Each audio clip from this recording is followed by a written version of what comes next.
اور اسی طرح ہم نے شیطان سیرت انسانوں اور جنوں کو ہر پیغمبر کا دشمن بنا دیا تھا. وہ دھوکہ دینے کے لیے ایک دوسرے کے دل میں ملمہ کی ہوئی باتیں ڈالتے رہتے تھے، اور اگر تمہارا پروردگار چاہتا تو وہ ایسا نہ کرتے. سو ان کو اور جو کچھ یہ افطرا کرتے ہیں اسے چھوڑ دو.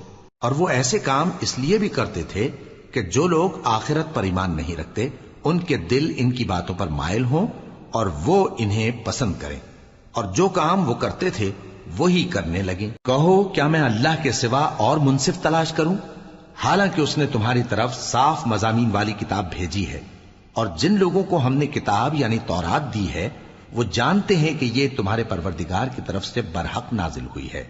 سو تم ہرگز شک کرنے والوں میں نہ ہونا، اور تمہارے پروردگار کی باتیں سچائی اور انصاف میں پوری ہیں. اس کی باتوں کو کوئی بدلنے والا نہیں، اور وہ سنتا ہے، جانتا ہے.